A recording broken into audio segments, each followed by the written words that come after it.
जय हिंद छात्रों, जोहार। आज हम लोग क्लास 10 के लिए एक नया चैप्टर स्टार्ट करने जा रहे हैं और इस चैप्टर से संबंधित जितने क्वेश्चन हैं सभी क्वेश्चन का बारी बारी से हम लोग अपने चैनल पर इसका वीडियो अपलोड करते रहेंगे। आप लोग इसे देखिए और पूरा चैप्टर को कंप्लीट कीजिए। तो आज इस चैप्टर को स्टार्ट करने में हम लोग सबसे पहले देख पा रहे हैं कि परमे 6.1 हमारे सामने है। इस चैप्टर को पढ़ने के लिए ये परमे बहुत महत्वपूर्ण है और सीधा परमे भी क्वेश्चन में पूछा जाता है।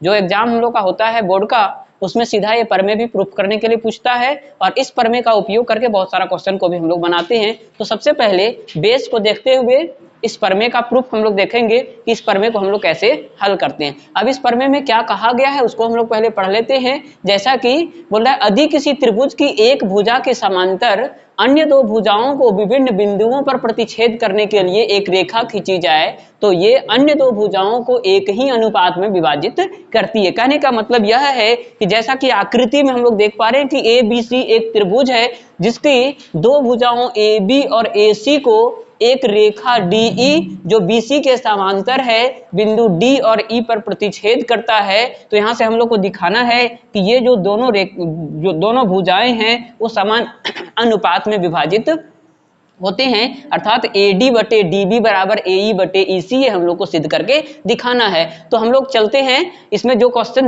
हम लोग को जो प्रूफ करने के लिए बोला है उसके लिए एक त्रिभुज मान लेते हैं। तो इसका प्रूफ देखेंगे और जिसमें हम लोग लिखते हैं माना कि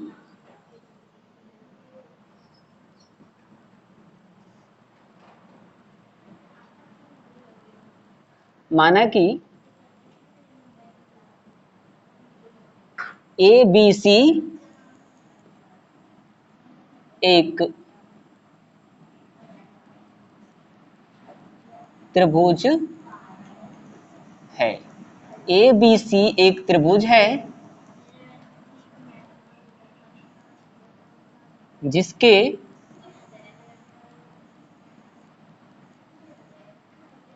भुजा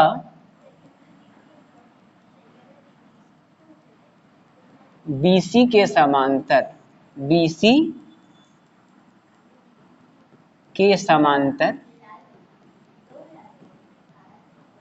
खींची गई रेखा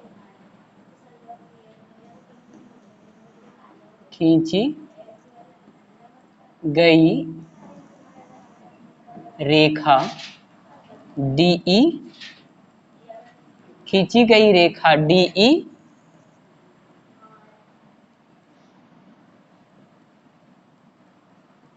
भुजाओं AB तथा AC को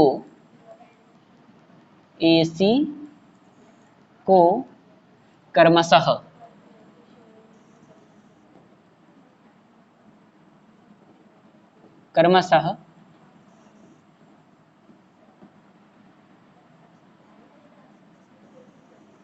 बिंदुओं D तथा E पर प्रतिच्छेद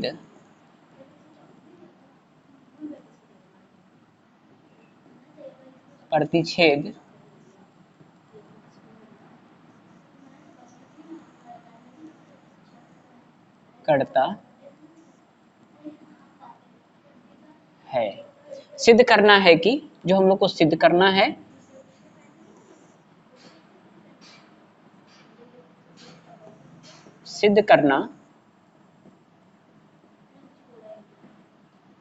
कि AD बटे DB बराबर AE बटे EC। देख सकते हैं, यही हम लोग को दिखाना है इस फिगर में। AD बटे DB और AE बटे EC दोनों का अनुपात आपस में बराबर है, ये हम लोग को दिखाना है। तो यहाँ पर जो दिया हुआ है या हम लोग मान लिए इसको, उसके बारे में लिखिए और जो सिद्ध करना है उसके बारे में थोड़ा सा रचना भी करना पड़ेगा इसमें। तो इसके बाद जो आएगा वो हम लोग लिखेंगे रचना। और रचना में क्या करते हैं देखिए, यहाँ से डी एम परपेंडिकुलर ए सी और ई एन जो है वो परपेंडिकुलर लिया गया ए बी के ऊपर। इसके बाद बी को ई से और डी को सी से मिलाया, चाहे तो सी को डी से मिलाया। इसी चीज को हम लोग लिखेंगे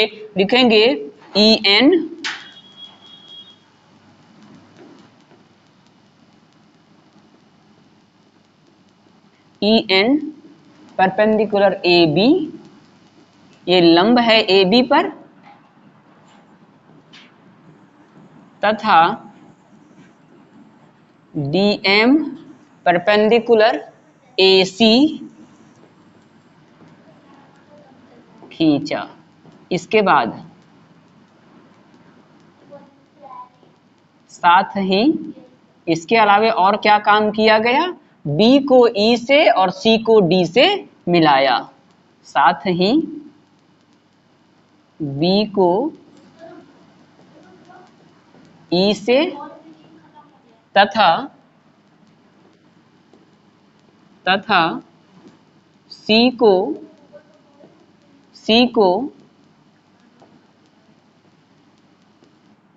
डी से बिल्कुल जितना चीज लिखा गया आप आकृति में इसको देख पा रहे हैं। क्या किए, ये जो ई एन है इसको लंब लिया गया ए बी के ऊपर, डी एम को लंब लिया गया ए सी के ऊपर, इसके बाद बी को ई से और सी को डी से मिलाया। ये इसके ऊपर लंब है, मतलब यहाँ 90 डिग्री का कोण बन रहा होगा और इसके साथ भी 90 डिग्री का कोण यहाँ पर बन रहा होगा। इस तरह से ये इसके ऊपर लंब है। अब प्रमाण लेते हैं हम लोग। रचना के बाद आता है प्रमाण। इस प्रमाण को उपपत्ति भी लिखा जा सकता है, उपपत्ति भी लिख सकते हैं। अब यहाँ हम लोग देख सकते हैं, अगर त्रिभुज ए डी ई का क्षेत्रफल लिखा जाए तो हम लोग जानते हैं त्रिभुज का क्षेत्रफल बराबर 1/2 गुने आधार गुने ऊंचाई। तो इसके लिए अगर ए डी आधार होगा तो डी ई एन जो है वो ऊंचाई हो जाएगा। इसी तरह से जब हम लोग त्रिभुज बी डी ई का बात करेंगे तो बी डी आधार हो जाएगा और ई एन इसके लिए ऊंचाई हो जाएगा। इसी तरह से फिर ए डी ई त्रिभुज लेंगे और ई डी सी त्रिभुज लेंगे, वहां से भी दोनों का क्षेत्रफल निकाल सकते हैं, दोनों का अनुपात, जो कि हमको अनुपात दिखाना है, फिर दोनों का अनुपात करेंगे। तो प्रमाण में लिखते हैं त्रिभुज ए डी ई का क्षेत्रफल बराबर 1/2 गुने आधार गुने ऊंचाई। देख सकते हैं आधार है ए डी, तो इसका ऊंचाई है ई एन। इसके बाद तथा त्रिभुज डी ई बी या तो फिर बी डी ई भी लिख सकते हैं, बी डी ई, त्रिभुज बी डी ई का क्षेत्रफल बराबर, इसके लिए 1/2 गुने आधार हो जाएगा इसका बी डी या तो फिर डी बी गुने ऊंचाई, वही होगा ई एन। फिर दोनों का अनुपात लिखना चाहें तो अनुपात लिख सकते हैं।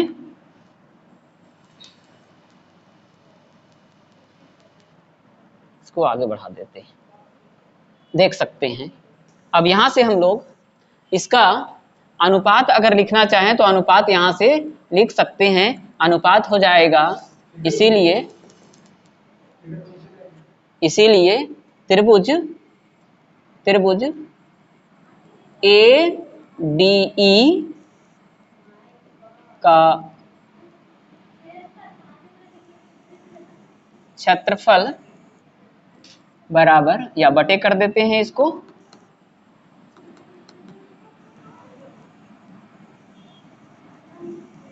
क्षेत्रफल बटे त्रिभुज बी डी ई का क्षेत्रफल बराबर हो जाएगा 1/2 गुने ए डी गुने ई एन बटे 1/2 गुने डी बी गुने ई एन। यहां से 1/2 और 1/2 दोनों कट जाएगा, ई एन से ई एन भी कट जाएगा। बराबर में क्या बच जाएगा, AD बटे DB। इसको एक समीकरण मान के हम लोग छोड़ देते हैं। इसके बाद आगे देख सकते हैं इस त्रिभुज को, यहां पर इस त्रिभुज में अब हम लोग इसके बाद का त्रिभुज लेते हैं। फिर से एक बार ADE का क्षेत्रफल लेंगे, तो उसके लिए अगर ऊंचाई रखेंगे DM तो आधार हो जाएगा AE। फिर इस त्रिभुज से CED जो त्रिभुज है इसमें आधार EC और ऊंचाई हो जाएगा DM। इसी चीज को यहां पर हम लोग लिखेंगे, इसी चीज को यहां हम लोग लिखेंगे पुनः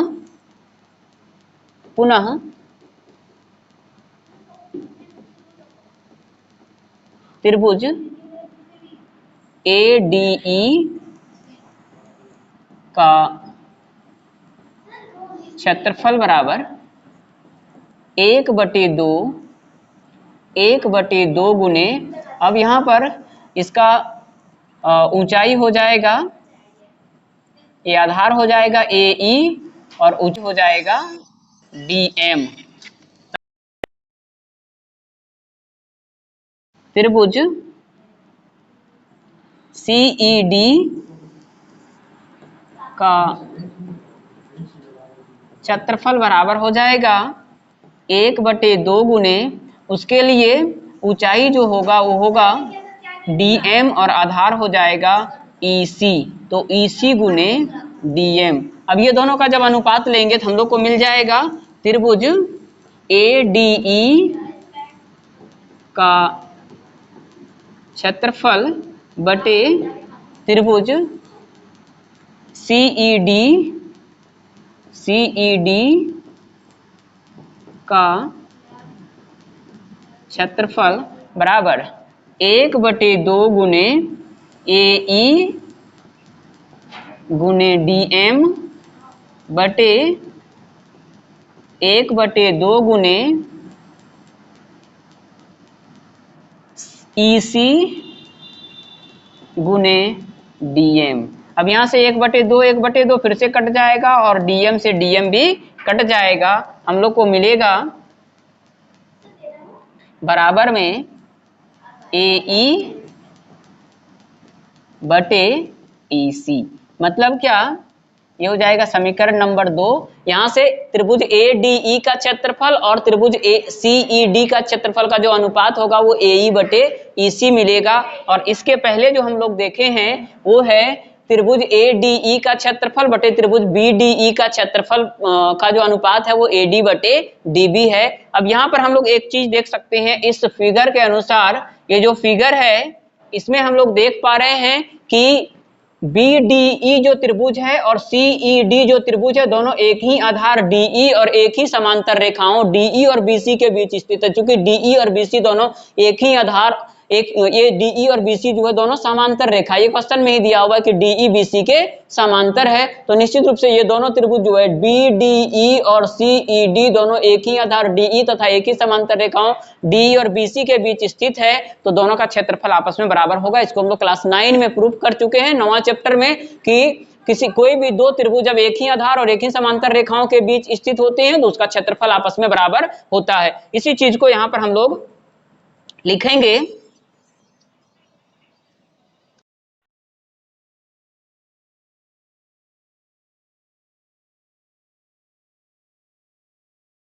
चूंकि त्रिभुज BDE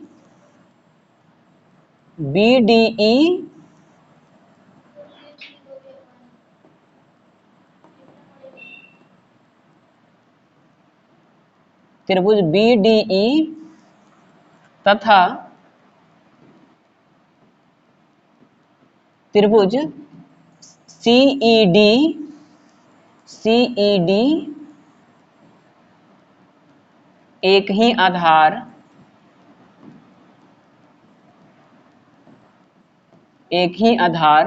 DE तथा एक ही समांतर रेखाओं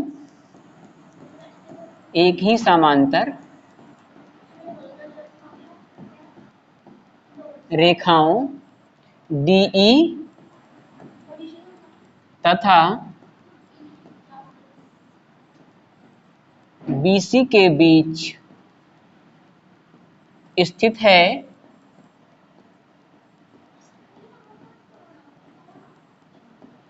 इसीलिए दोनों का क्षेत्रफल आपस में बराबर होगा। यहाँ एरिया लिख सकते हैं या तो फिर त्रिभुज BDE का क्षेत्रफल बराबर त्रिभुज CED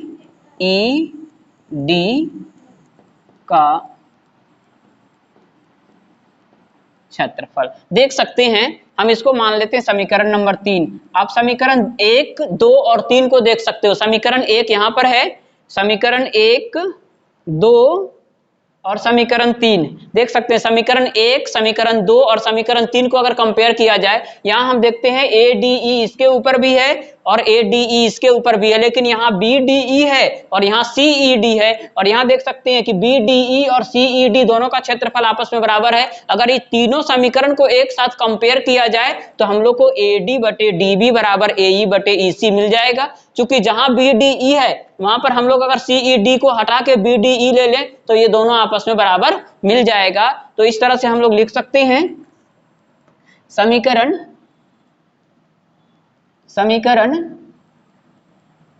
1, 2 व 3 से हम लोग को डायरेक्ट मिल जाएगा AD बटे DB बराबर AE बटे EC, जो सिद्ध करना था।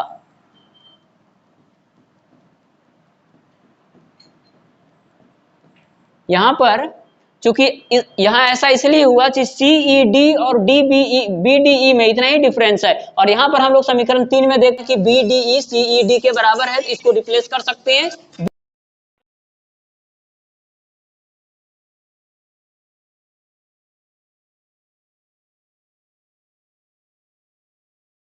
से। जब सभी को एक साथ कंपेयर किया तो हम लोग को मिल गया AD बटे DB बराबर AE बटे EC। इस प्रकार हम लोग का ये जो परमेय 6.1 है वो सिद्ध हो गया, जिसमें बोला था कि यदि किसी त्रिभुज की एक भुजा के समांतर अन्य दो भुजाओं को भिन्न भिन्न बिंदुओं पर प्रतिच्छेद करने के लिए एक रेखा खींची जाए तो अन्य दो भुजाएं एक ही अनुपात में विभाजित हो जाती है। तो देख सकते हैं कि AD बटे DB और AE बटे EC दोनों एक ही अनुपात में है, मतलब समानुपाती हो गया, जो हम लोग को सिद्ध करना था। और इस तरह से परमेय 6.1 जो है हम लोग का कंप्लीट हो गया।